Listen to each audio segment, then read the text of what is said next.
A'udzubillahi minasyaitonirrajim. Bismillahirrahmanirrahim. Assalamualaikum warahmatullahi wabarakatuh. Alhamdulillahirabbil alamin. Asyhadu alla ilaha illallah wa asyhadu anna Muhammadan abduhu wa rasuluh. Allahumma sholli ala sayyidina Muhammad wa ala ali sayyidina Muhammad. Asbahna wa asbahal mulku lillah walhamdulillah la syarikalah la ilaha illa huwa wa ilaihin nusur.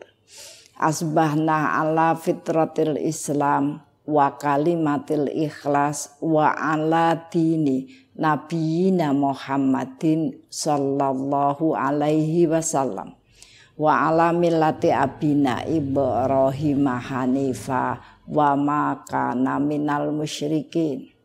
Allahumma inni asbahtu minka fi ni'matin wa afiyatin wa sitrin fa'atimma alayya ni'mataka wa afiyataka wa sitraka fid dunya wal akhirah. Amma ba'd. Ibu-ibu rahimakumullah. Alhamdulillahirabbil alamin. Segala puji bagi Allah yang terus menjaga kehidupan kita, baik menjaga dengan ketetapan-ketetapan yang akan terus mengembangkan manusia, menjaga kita dengan lingkungan yang terus bisa ya saling membantu, saling mendukung untuk terus mengembangkan kehidupan kita, termasuk Allah menjaga kita dengan berbagai ujian. Ketika manusia itu diberikan ujian sakit, itu Allah kepingin mengangkat derajatnya dan menambahkan balasan amal-amalnya dengan lipatan yang besar. Ketika Allah memberikan kepada manusia ya berbagai tekanan-tekanan ekonomi ya, Allah kepingin memberikan kepadanya bagian-bagian kehidupan yang memberkahkan. Ibu-ibu rahimakumullah, dari kemarin kita membahas tentang bagaimana proses kehidupan manusia itu kita jalani dengan baik ya, kita jalani dengan benar dan terus berkembang sehingga menghasilkan tanaman-tanaman kebaikan dan amal-amal yang akan kita bawa pada kehidupan yang sesungguhnya. Maka kembali kita membincangkan ya tentang sosok kepribadian manusia ya, agar kita punya konsep pemikiran yang benar. Karena sesungguhnya kehidupan itu sederhana ya. Hadza min fadli Rabbi.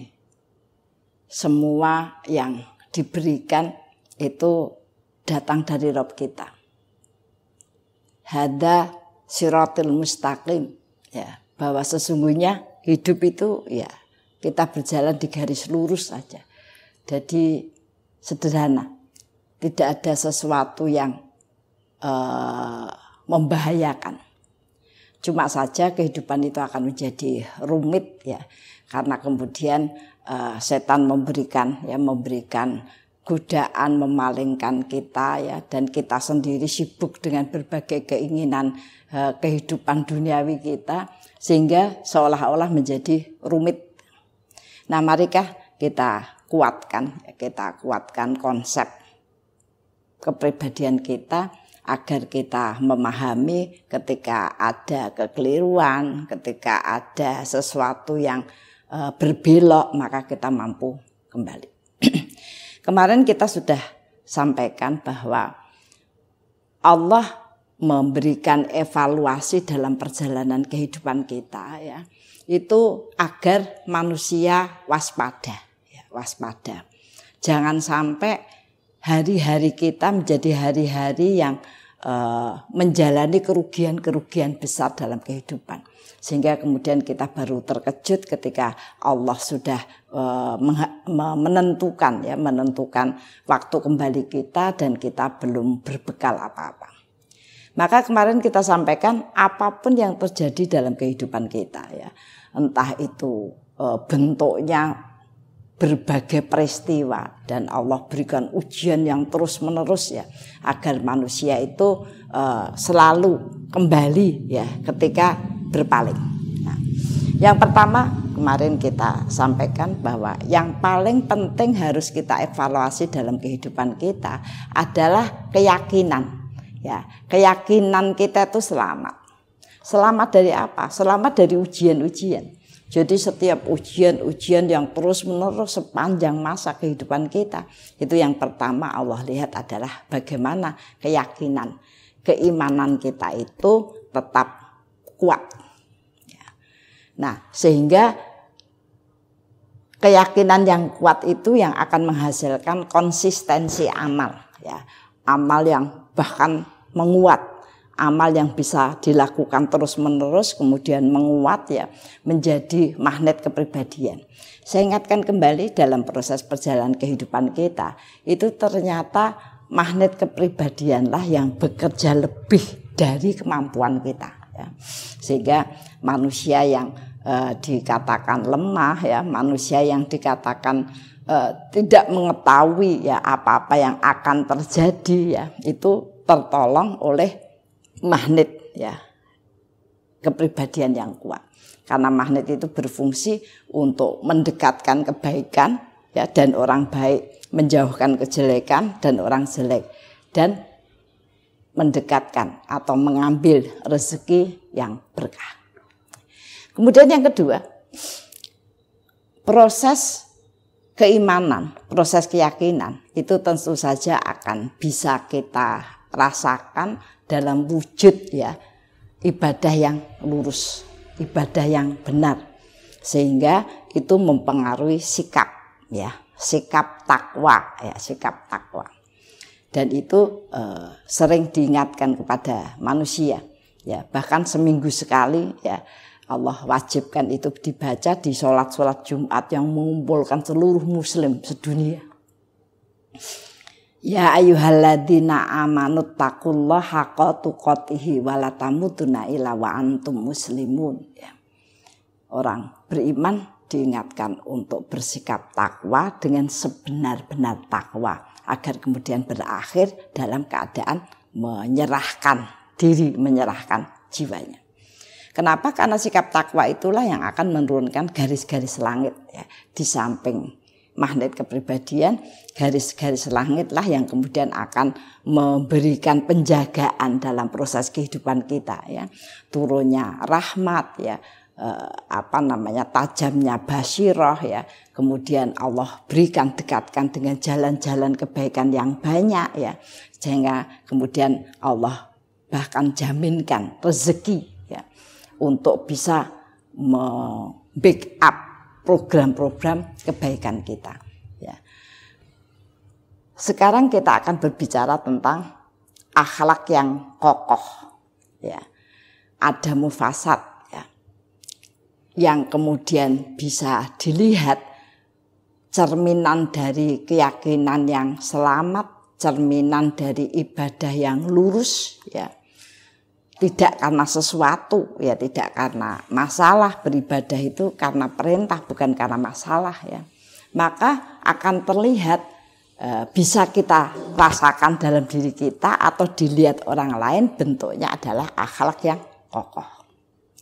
Yaitu sosok kepribadian yang memberkahkan, selalu menambahkan ya, selalu menambahkan banyak kebaikan-kebaikan dalam proses kehidupan kita ya. Sama-sama kita mempunyai waktu 24 jam ya. Itu ada sama sekali orang yang tidak bisa berkarya dalam kebaikan ya. Ada juga orang yang bisa khatam Quran 30 juz dalam waktu 1 hari. Dan masih tersisa banyak karena dia menghatamkan sekitar 15 jam dari 24 jam yang dimiliki. Nah, itu adalah bagian-bagian yang disebutkan memberkahkan. Segala sesuatu yang ada di sekelilingnya pun akan mendapatkan energi positif, mendapatkan inspirasi, mendapatkan dorongan semangat yang kuat ya, sehingga lingkungan yang baik itu ya adalah akan menjaga, mendorong ya, dan kemudian menguatkan ya proses langkah-langkah kebaikan dalam diri kita. Nah, sosok kepribadian yang memberkahkan ya, itu yang pertama ya, yang pertama kita lihat dari tampilan ya, apa namanya, tampilan ya, tampilan ya, apa yang terlihat ya.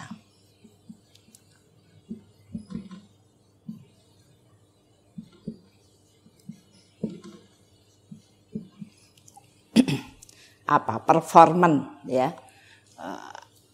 orang lihat pakainya seragam rapi, oh ini pegawai misalnya gitu ya.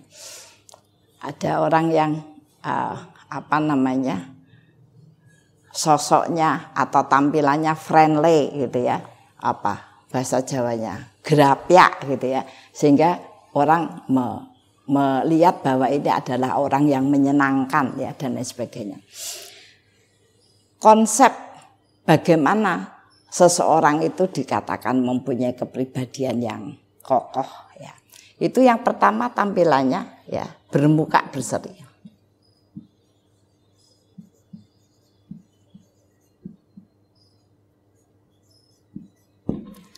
Bermuka berseri ya, bermuka berseri itu sering ya kita bahas, karena memang itu merupakan pancaran ya, pancaran hati yang bersih.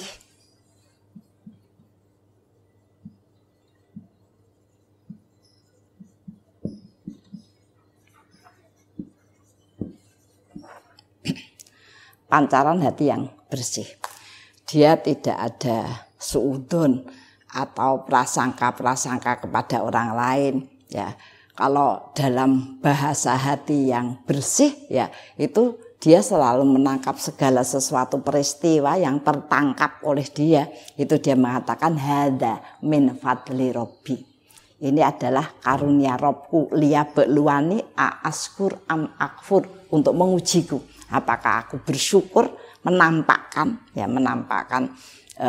kembali dalam posisi selalu menambah kebaikan apapun yang terjadi, atau kufur atau menutup ya, kita tidak peduli ya, atau kita merasa banyak hal yang tidak pas yang diberikan ya, sehingga kemudian memberikan ekspresi wajah yang kurang nyaman gitu ya, bermuka berseri. Kenapa? Sering kita sampaikan kenapa itu menjadi syarat ya, kenapa menjadi syarat? Karena yang namanya muka berseri itu akan menghadirkan aura putih ya.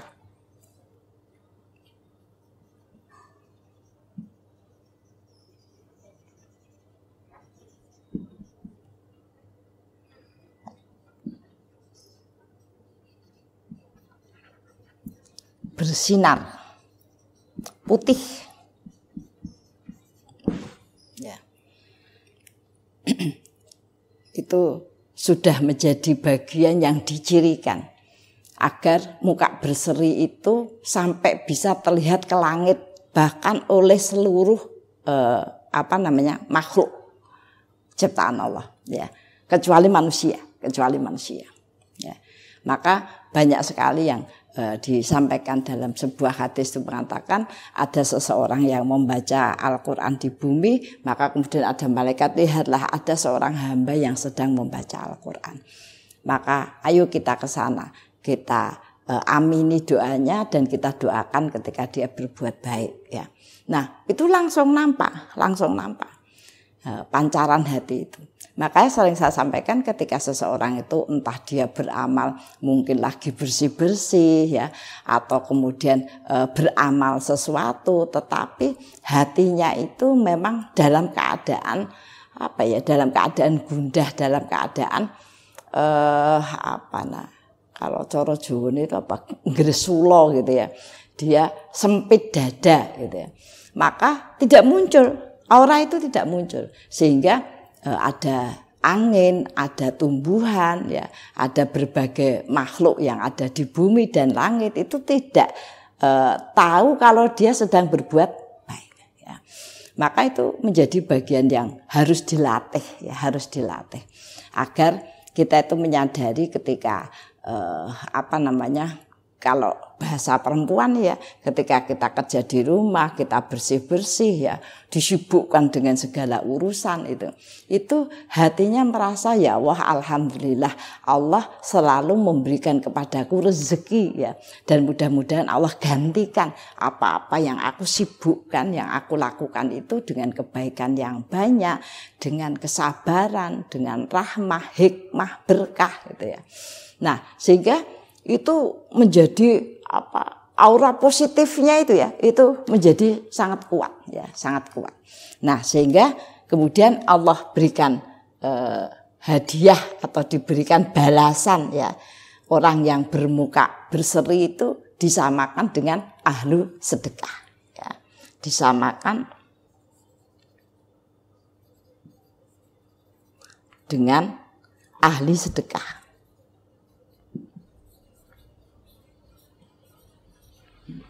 Yaitu dibangunkan jalan yang mudah.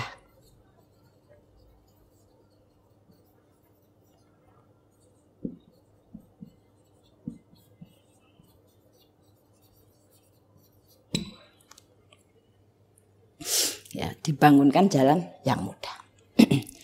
Dan ini memang merupakan bagian yang perlu kita pahami betul, karena jiwa itu rapuh ya, jiwa itu rapuh.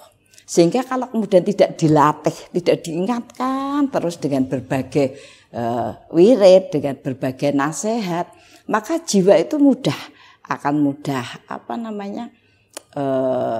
lusuh, akan mudah bergoncang ya, bergoncang. Sering saya sampaikan kepada ibu-ibu ya, taruhlah kita itu membaca cerita, kita mendengarkan cerita teman tentang penderitaan, membaca novel lah, tahulah kalau zaman sekarang ya, membaca novel di FB novel yang ada itu, maka jiwa itu akan langsung bereaksi ya. Dia merasa sedih ya, membaca seorang perempuan yang diabaikan, perempuan yang didolimi ya, kemudian meningkat menjadi kebenciannya kepada laki-laki ya, kenapa laki-laki itu begitu dan lain sebagainya, kemana-mana. Padahal cerita itu kita tidak tahu siapa, bahkan cerita itu cerita yang dikarang ya, cerita fiksi saja, belum tentu terjadi begitu, tetapi pengaruhnya kepada jiwa itu sedemikian rupa. Ya, maka dalam amalan-amalan syariat itu bagian besarnya menuju kepada jiwa. Itu sebabnya kenapa kita disuruh berzikir, kita disuruh memberikan nasihat, berkata baik, itu karena tadi ada bagian-bagian dalam jiwa itu kalau tidak dilatih ya, maka dia tidak akan menguat ya untuk memberikan reaksi-reaksi ya positif yang kemudian justru ketika reaksi positif itu kita mendapatkan ujian, bertambahlah kapasitas dan kemampuannya untuk bertahan dan menjadi kuat, bahkan kemudian bermanfaat kepada orang lain ya, bisa menyelesaikan masalah orang lain, bisa menjadi sebab ya terselesainya masalah-masalah yang ada di sekitar dan lain sebagainya ya. Maka itu tadi menjadi bagian utama yang harus diperhatikan, bahwa tampilan itu kita harus berlatih, bermuka berseri. Orang bilang yo kalau begitu syaratnya aja sudah sulit. Enggak, ini syarat yang termudah, Kenapa? Karena pada dasarnya manusia itu kepengen tampil dan terlihat bagus ya, tidak jutek lah ya, terlihat ceria begitu. Faktanya ya, ketika kita berfoto ya, mungkin dengan orang lain ya, dengan masyarakat ya, itu pastilah kita akan pasang ya muka yang tersenyum, ya tersenyum. Enggak bakalan kita itu kemudian difoto, kemudian cemberut itu enggak bakalan. Itu namanya otomatis ya. Dan sebenarnya sangat disukai manusia. Nah, cuma saja kadang-kadang kita itu tidak bisa melatih jiwa kita untuk berseri, untuk berlapang dada, untuk memancarkan kesabaran di saat kita diuji. Ketika kita mendapatkan hal-hal yang tidak nyaman, ketika kita merasa mendapatkan tekanan-tekanan gitu, maka manusia itu merasa berhak mengekspresikan kejengkelannya kepada siapa? Kepada Allah, ya kepada Allah. Tetapi ketika kemudian dia diberikan kebahagiaan, ya dia tertawa-tertawa, berbahagia, kadang sampai melupakan atau mengurangi hak-hak Allah yang biasa dia lakukan, sehingga kemudian akan memberikan dampak yang kurang baik dalam proses kehidupannya. Nah, itu tadi sebabnya kenapa itu menjadi hal yang nomor satu, ya. Nomor satu untuk berlatih berbuka berseri agar diturunkan jalan kemudahan. Kemudian yang kedua, ya, lisan yang benar. Nah, lihat dari muka berseri ya, sehingga orang diem bermuka berseri, orang yang tidak banyak ngomong, barangkali dia akan bisa menyerap rahmat yang besar dan punya pengaruh yang kuat ya untuk memancarkan rahmat itu di sekitar dia. Ya. Nah, kemudian yang nomor dua yang lebih tinggi karena itu punya dampak bisa menggerakkan ya hati orang lain ya, itu adalah lisan. Jadi tampak kalau orangnya itu sudah tidak bisa berseri, maka sampai dikatakan ketika ada orang mukmin ya, maka orang yang ada di dekatnya, tetangganya dan sebagainya itu merasa tenang dan nyaman. Karena banyak hal yang adanya orang mukmin itu tadi auranya itu akan memberikan perbaikan-perbaikan bahkan pada garis-garis kehidupan orang lain. Sebaliknya ketika kita berhadapan dengan orang yang tidak bagus ya, kepribadian yang sempit ya, kepribadian yang mudah berguncang ya, dan auranya itu menjadi gelap. Ya, auranya itu menjadi gelap, maka itu juga akan mempengaruhi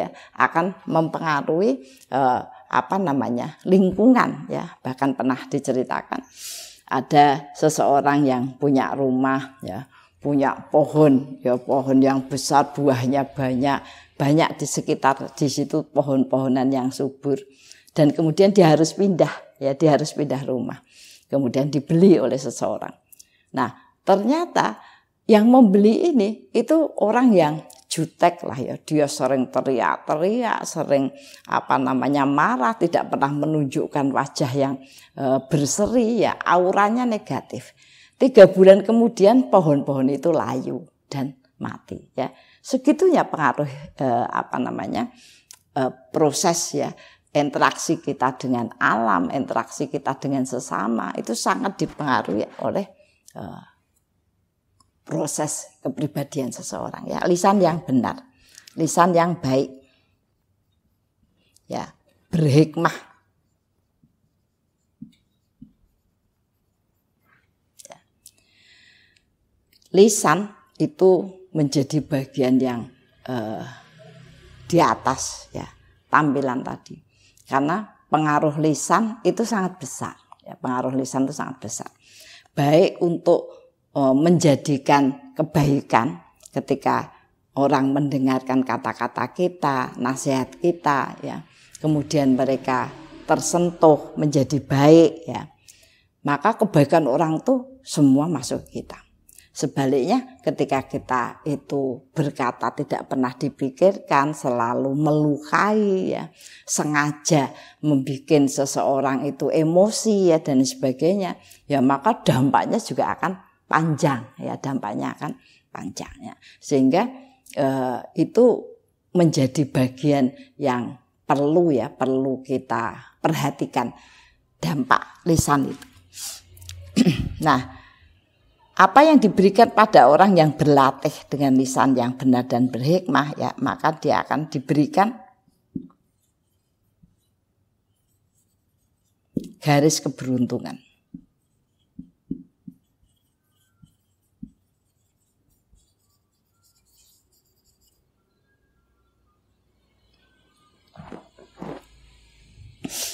Tadi dilihat ketika proses kehidupan yang sangat kita butuhkan itu, ya tadi bahwa secara pribadi kita punya ikatan kuat dengan Allah, ya. Secara ibadah, ya kita selalu melakukan ya apa-apa yang diperintahkan semampu kita. Kemudian kita punya konsep yang kuat dalam setiap proses kehidupan. Kemudian yang ketiga, lingkungan, ya. Lingkungan yang punya energi positif, ya sehingga menjadikan kita itu terjaga, ya, dan terus bisa berkembang.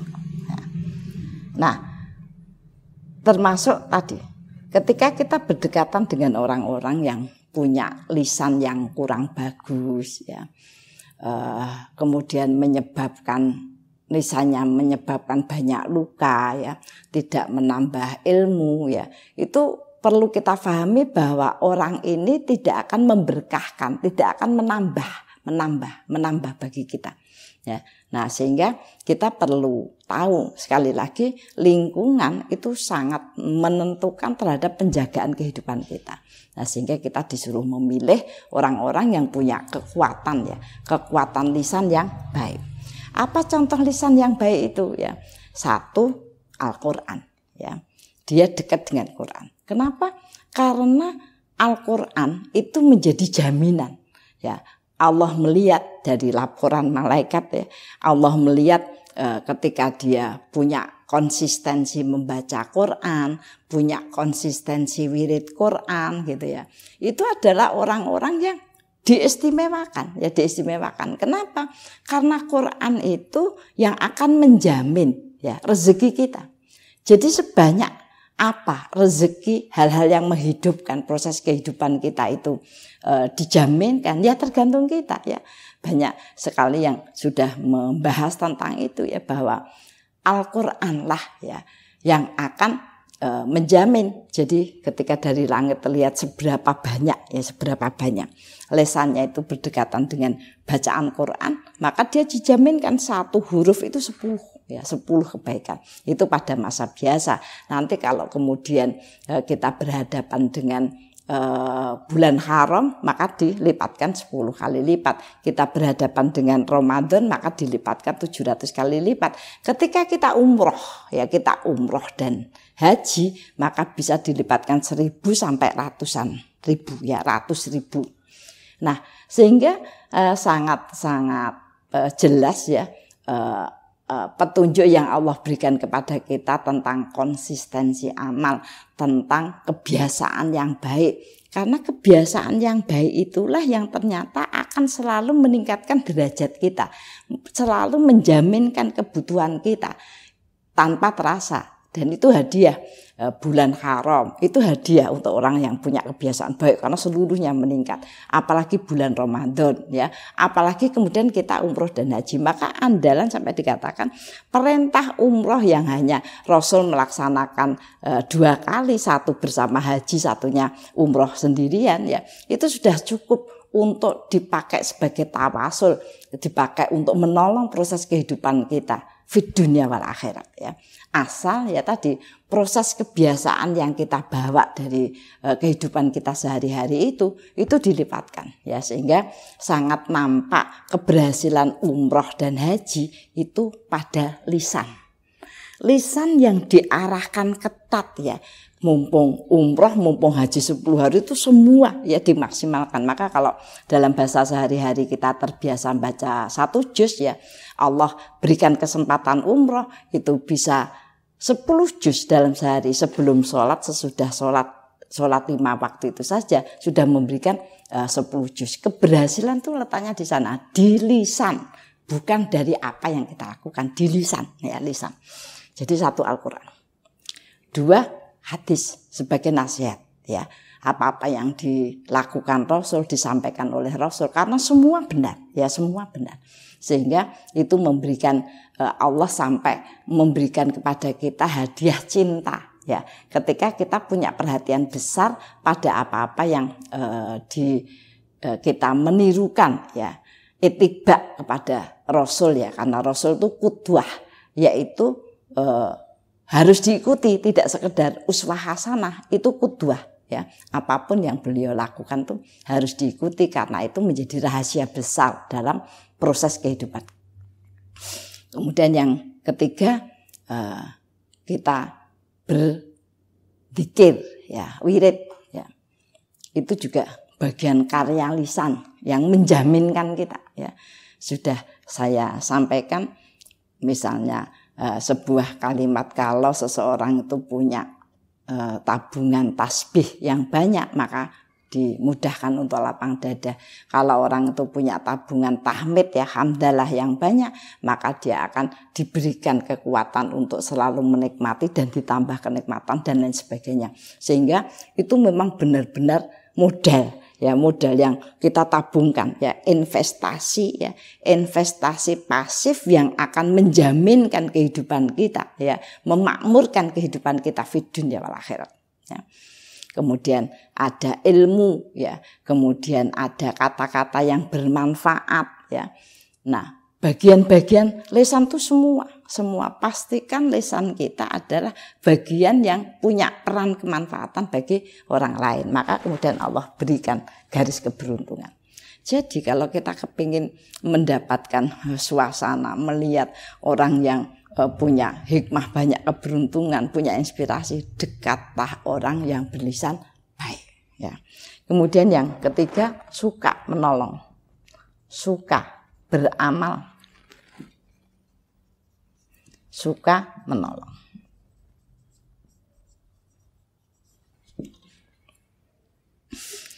Kalimat suka, ya, suka itu sesuatu yang selalu kita inginkan, sesuatu yang selalu kita cari.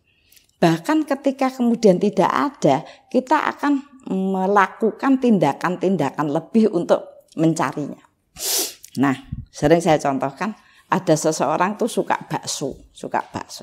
Dia langganan di suatu tempat. Ketika dia datang, oh ternyata baksonya tutup. Wah, dia sangat kecewa. Kemudian dipotretlah warung itu dan dimasukkan ke grup. Wah, warungku tutup, ya. Ada info, ya. Penjual bakso yang enak di mana ya? Wah, dan orang pada memberikan masukan sampai segitunya. Kenapa? Suka. Beramal juga begitu. Ada orang itu yang memang melatih dirinya untuk beramal, melakukan sesuatu, membantu, menolong, ya, berkarya. Dan perlu diketahui, ya, orang yang suka beramal itu ada derajatnya. Dia benar-benar orang yang baik karena akan mendapatkan kesaksian dan kesaksian yang luas itu ketika suka beramal di rumah. Karena orang rumah lah yang akan memberikan kesaksian. Barang-barang yang ada di rumah kalau akan memberikan kesaksian. Kenapa? Karena sentuhan amal-amal kita. Ya. Baru kemudian dia bermanfaat atau melakukan banyak amal di luar. Jangan dibalik. Itu bedanya ikhlas, ya. Bagaimana kita itu beramal dengan ikhlas atau kemudian kita mencari popularitas. Ya. Ketika seseorang itu walaupun orang tidak tahu, suka beramal di luar lebih, ya. Kenapa? Ya itu sebuah harga diri. Sebuah hal yang baginya harus diperjuangkan. Bagaimana nama dia, ya, terhadap pandangan orang lain. Tetapi sama sekali tidak suka, bahkan marah, tidak melakukan sesuatu yang ada di rumah. Ya, nah itu tadi. Itu tidak termasuk orang yang baik. Ya. Maka lihatlah, orang-orang yang benar baik itu dia punya banyak karya di rumah. Dari karya itulah, ya, rumah itu adalah sesuatu yang memberikan banyak inspirasi, Yang dengan inspirasi itu maka kita akan dipancarkan ya kebaikan-kebaikan kepada orang lain. Karena persaksian orang baik itu yang ditanya orang rumah. Kalau orang rumah menjawab ya benar, dia punya banyak kebaikan di rumah, maka kemudian ditanyakan pada tetangga. Dan tetangga pun mengatakan, ya dia ahlul khair, dia tuh baik. Banyak hal yang dia lakukan kepada tetangganya. Maka ditanyakan ya kepada orang-orang yang mengenalnya, termasuk besti, ya termasuk besti. Jangan dibalik. Kita itu sangat mengutamakan bagaimana kita berperan di luar. Karena itu harga diri. Ya, maka ada seorang ibu bertanya, Bu Diah, saya itu selalu, alhamdulillah selalu berperan di masyarakat, majelis, di kelompok-kelompok, komunitas ya. Mereka sangat menyukai saya, sangat menantikan saya. Bahkan ketika ada acara apa saja, pasti saya jadi panitia di mana-mana. Mereka mengatakan tidak ada kamu tidak seru, ya kan. Bahkan sahabat orang-orang yang bertemu saya itu WA saya sangat beruntung mengenalmu ya, karena kamu adalah solusi hidup. Nah, tetapi di rumah dia dianggap masalah, selalu menimbulkan masalah. Masuk rumah kemudian marah, tidak mau diganggu, tidak melakukan apa-apa dan sebagainya, sehingga membuat kecewa orang-orang rumah. Ya, maka dia katakan, saya itu dianggap sumber masalah di rumah, tapi di luar saya diakui oleh orang banyak memberikan manfaat. Pertanyaannya, jadi saya itu orang baik apa tidak? Itu salah konsep. Itu hanya salah konsep dan itu rugi besar. Bayangkan, kita bangun sedemikian rupa, urusan-urusan kita di luar, ya. Tetapi kemudian kita tidak melakukan bagian yang diujikan oleh Allah kepada kita. Ya.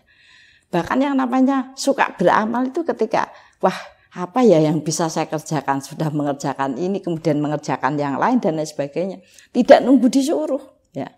Tidak nunggu disuruh. Karena itu memang memberikan efek yang panjang, yaitu diberikan banyak peluang.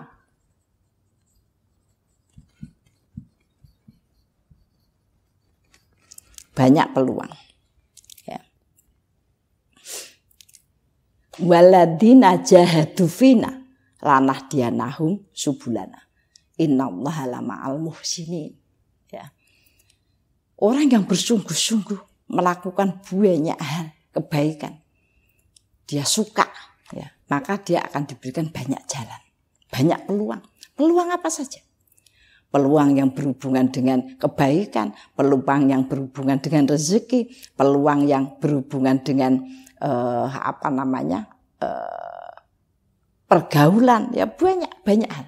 Ya. Nah tadi sehingga memang kita harus melatih diri semua dari mulai ibadah, kemudian kebaikan, kita tuh harus melatih dari yang sedikit sampai kemudian kita berusaha menyukai dan kemudian meningkatkan terus. Jangan gonta-ganti amal itu ditambah, ya, amal itu ditambah sehingga tanaman-tanaman kebaikan itu menjadi lebih banyak. Nah, kemudian yang kedua, orang yang baik itu tampak dari apa? Pandai mengatur waktu.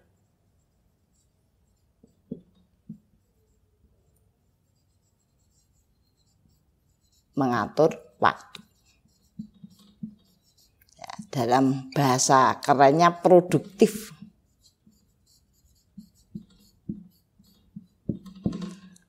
Produktif, amal yang produktif itu amal yang satu, kemudian membuka peluang amal yang lain. Produktif, pandai mengatur waktu. Kenapa? Karena memang kehidupan kita dibatasi oleh waktu. Ya, nah berpuluh tahun, ratus tahun, ya, ribu tahun. Ya. Yang lalu Abu Bakar sudah punya konsep prinsip yang kuat bahwa setiap amal punya waktu. Ya.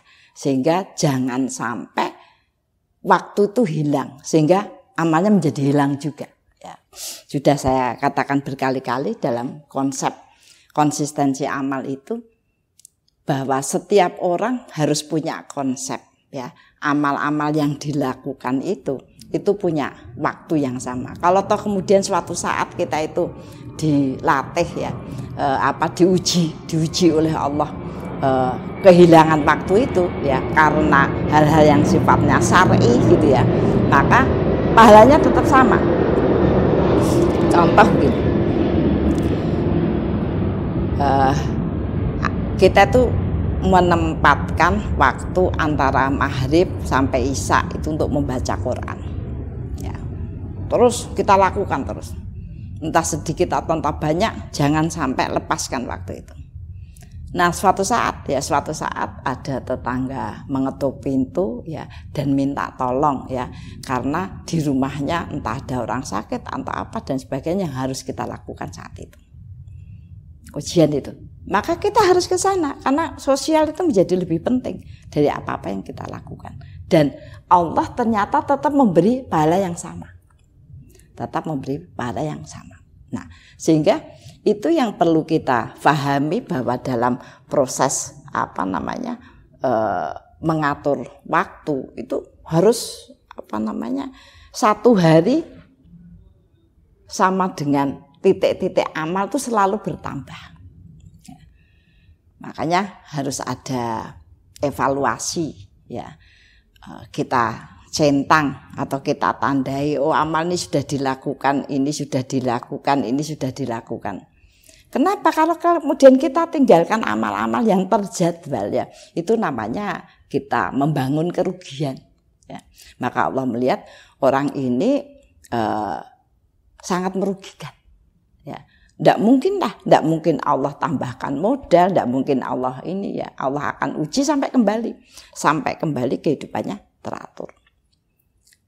Itu orang kadang-kadang sudah buruk sangka dulu.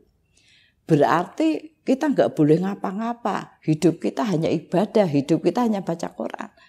Tidak, sedikit sekali sebenarnya ya.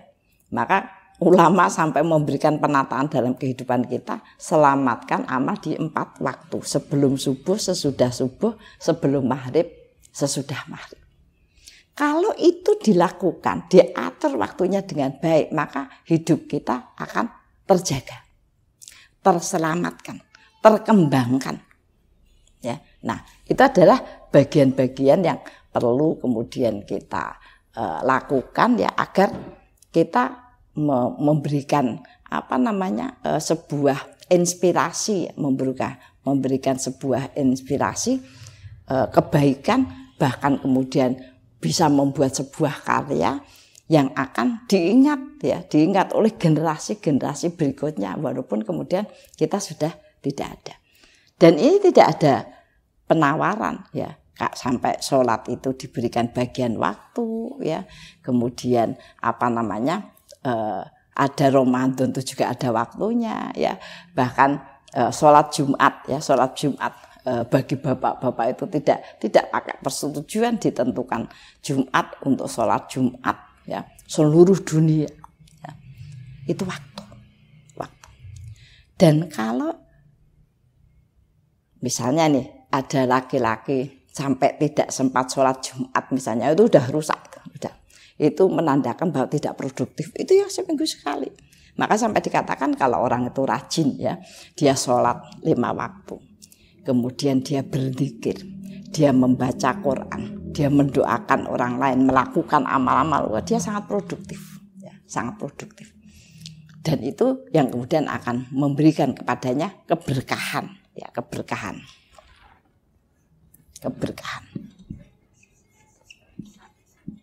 Keberkahan itu semua yang dilakukan selalu menjadi nilai tambah.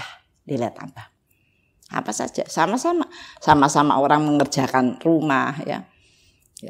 Dia mendapatkan nilai tambah. Kita misalnya menanam tanaman ya. Orang kemudian mereka ya Allah seger-seger ya, bagus ya. Padahal kita sama ya, menanam, semua orang begitu, tapi kemudian Allah memberikan nilai tambah. Ketika seorang mengatakan begitu, maka kita mendapatkan pahala yang besar. Kita mendapatkan pahala. pahala apa? Memberikan inspirasi kepada mata orang lain sebuah kebaikan. Orang menata rumahnya dengan tatanan yang baik, ya kemudian bersih, ya itu menjadi bagian ya bahwa produktif itu.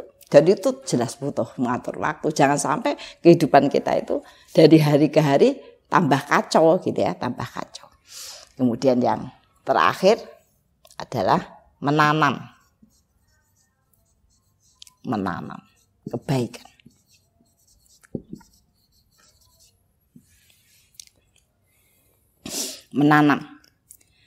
Menanam itu satu memilih benih. Tanaman yang bagus. Ya. Sebuah amal yang bisa kita lakukan, sebuah amal yang punya landasan, ada perintahnya, bisa kita lakukan, ya, dan kemudian bisa dilakukan terus-menerus, ya. Kemudian kita siram, ya, kita suburkan, ya. Nah, kemudian kalau sudah matang kita tanam lagi, tanamannya akan menjadi banyak. Sampai disebutkan dalam sebuah hadis, orang yang menanam kebaikan itu sama, tanamannya akan ditanam di surga, ya, di surga. Dan ketika kebaikan itu subur, bahkan tanaman di surga itu sampai menjuntai, ya, ke bumi, ya, seolah-olah kepengen menaungi, membuat adem, membuat rindang orang-orang yang menanam. Itu sebabnya kalau orang itu banyak tanaman kebaikan, itu hidupnya ya nyaman, suasananya itu nyaman. Ya, itu tadi efek dari amal-amal yang dia lakukan. Ya, seperti kita sampaikan bahwa Allah itu tidak melupakan atau tidak menghapus amal sekecil apapun. Semua yang kita tanam, ditanam. Kenapa? Dipilih benihnya, kita milih salah satu amal, ya, yang kemudian kita lakukan terus-menerus, ya, terus-menerus, ya. Makanya kalau dalam bahasa Mbah Mun, ya, Kiai Haji Maimun Zubair Yarham, ya, beliau katakan dadi wong itu ya biasa wae. Ya. Tanamlah selalu kebaikan yang kamu bisa. Terus, ya. Nek ora iso poso, karena angger poso nesu, angger poso lemes, ya, tidak menyenangkan dilihat, ya ora sah poso, ya kan. Ora iso wakaf karena orang di duit, ya ora sah susah wakaf, sedekah saonone, ya kan. Nah, sebisanya. Tapi kadang-kadang orang itu kalau tidak punya konsep menanam, ya, kadang-kadang mempermasalahkan kebaikan-kebaikan itu. Kenapa orang tidak bisa menanam tanaman kemudian biar tumbuh besar? Salah satu contoh begini, ada orang yang bertanya pada saya gini, Bu Diah, bukankah apa yang kita lakukan buat keluarga itu sedekah? Saya bilang iya. Nah, bagaimana kalau saya memutuskan tidak bersedekah kepada orang lain karena uang saya memang terbatas, kata dia, ya. Saya bilang ya boleh-boleh saja, tapi sebenarnya nggak perlu bicara begitu, ya. Seolah-olah konsep sedekah itu memberatkan. Padahal kadang-kadang kita sedekah berapa sih? Kadang ya 2.000, kadang ya 5.000, kadang 10.000 saja jarang, ya. Ada orang yang setiap masuk ke sedekah 100.000, enggak ada. Nah, tapi kadang-kadang tanpa disadari kita dalam sebulan enggak jajan, enggak ada. Semua orang mengeluarkan duit lebih dari yang direncanakan. Mau beli bakso sekali-sekali, ya. Kalau di Semarang, ya, bakso Pak Gege itu 35.000, ya. Dan itu tidak memikirkan apa-apa, tidak bertanya juga. Nggak WA saya juga, boleh enggak kita beli bakso Pak Gege, tidak ada. Tapi ketika bicara tentang infak, kita menanam agar bisa berinfak, agar bisa bersedekah, ya. Itu pertanyaannya jadi panjang, ya, jadi panjang. Dia tidak menyadari bahwa menanam kebaikan itu adalah bagian yang akan bisa menaungi, menolong, bahkan kemudian menjaga kehidupan dia, ya, menjaga kehidupan dia. Sebenarnya tidak diperintahkan berapapun, ya. Dalam konteks berbuat baik itu Allah sampaikan, yang dilarang tinggalkan. Yang diperintahkan, lakukan semampumu sampai Allah menguatkan kemampuanmu. Tidak dibalik. Nggak ada kalimat yang dilarang, tinggalkan semampumu, itu nggak ada. Hidup itu sederhana saja. Hidup itu mudah. Tinggalkan yang dilarang. Dan kerjakan perintah semampumu, mastata'tum, semampumu. Kenapa? Karena dengan melakukan semampumu itu Allah akan meningkatkan kemampuan. Ya. Kalau orang belum pernah melakukan semampunya, dia tidak akan ditingkatkan. Tidak akan ditingkatkan. Nah, itu adalah hal yang perlu kita pahami, bahwa sosok yang kokoh itu pasti punya konsep menanam. Memilih benih, kemudian mencari media, ya mencari media yang dia mau sedekah kemana, kepada siapa, dan kemudian terus ditumbuh kembangkan. Setelah subur, maka subur itu maksudnya dia tetap bisa melakukan itu, ya. Kemudian menambah lagi tanaman. Sampai kalau kemudian dia mencoba, oh ternyata dia melatih kemampuannya dari kecil, ya, dari amal yang kecil kemudian dibesarkan, beramal lagi tanpa terasa banyak sekali tanaman kebaikan, ya, yang menjadi jaminan, ya, jaminan kemudahan, kelapangan dan keberkahan hidup. Ya. Nah, ibu-ibu rahimakumullah, barangkali itu yang perlu kita ingat ya dari diri kita. Bagaimana kita membangun sosok kepribadian yang memberkahkan. Ya. Maka Allah pun akan bawa kita. Kenapa? Karena akan jadi sebab, ya, kebaikan dan keberkahan pada tempat yang lain. Ya. Maka sering saya selalu berdoa, mengajak jiwa saya ya untuk bersiap menjadi sebab kebaikan. Ya. Kita berdoa agar kita menjadi pintu pembuka kebaikan, penutup keburukan di setiap waktu, di setiap tempat, dan pada setiap orang. Ya. Kita berharap ketika menjadi sebab kebaikan, oh itu investasi yang akan berkembang banyak tanpa kita sadari. Dan mudah-mudahan itu menjadikan kehidupan kita pun menjadi kehidupan yang bombong, rasanya nyaman, bersemangat, dan terus ya kepingin berbuat kebaikan yang banyak. Begitu Ibu untuk mengingatkan agar pastikan kita mengevaluasi diri dan tidak perlu ya selalu mengevaluasi orang lain, karena sering saya sampaikan hidup itu bicara tentang diri kita, bukan orang lain. Ya, sehingga kita akan selalu untuk mengoreksi kokohnya jiwa kita, mengoreksi konsep pemikiran kita, mengoreksi derap amal kita, dan kemudian mencari lingkungan yang kemudian bisa mengalirkan energi positif untuk menjaga, mengokohkan, dan mengembangkan amal-amal dalam kehidupan kita. Fastabiqul khairat. Marilah kita tutup bincang pagi ini dengan doa dan penutup majelis. Ila diniyah wa firidailah bi barakatil Fatihah. A'udzu billahi minasyaitonir rajim. Bismillahirrahmanirrahim. Alhamdulillahi rabbil alamin. Arrahmanir rahim. Maliki yaumiddin. Iyyaka na'budu wa iyyaka nasta'in. Ihdinas siratal mustaqim. Siratal ladzina an'amta 'alaihim ghairil maghdubi 'alaihim waladdallin. Bismillahirrahmanirrahim. Alhamdulillahirabbil alamin. Hamdas syakirin, hamdan naimin, hamdan yuafi ni'amahu wa yukaffi'u mazida. Rabbana lakal hamdu kama yanbaghi li jalali wajhika wa 'azimi sultani. Raditu billahi rabba wa bil islami dina wa bi Muhammadin nabiyya wa rasula. Rabbana dzalamna anfusana wa illam taghfir lana wa tarhamna lanakunanna minal khasirin. Rabbana ighfir lana wa li ikhwanina alladziina sabaquna bil iman wa la taj'al fi qulubina ghillan lil ladziina amanu rabbana innaka ra'ufur rahim.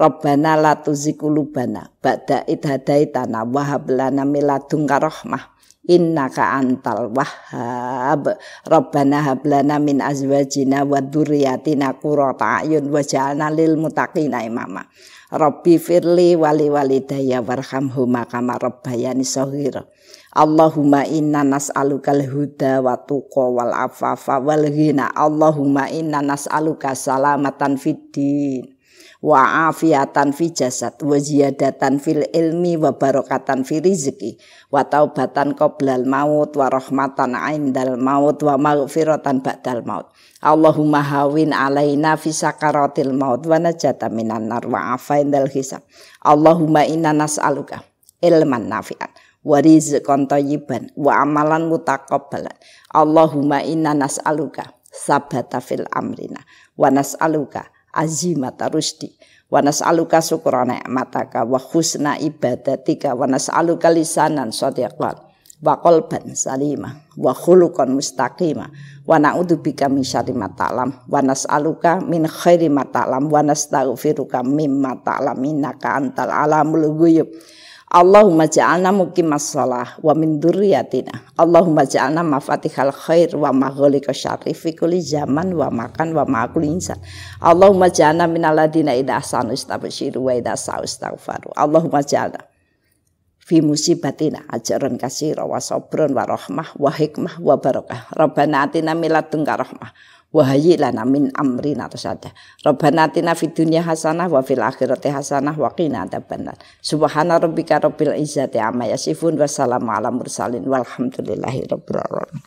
Kita tutup dengan kafaratul majlis. Subhanakallahumma wa bihamdika asyhadu alla ilaha illa anta wa astaghfiruka wa atubu ilaik. Al-haqqu min rabbik wa la takunanna minal mumtarin. Assalamualaikum warahmatullahi wabarakatuh.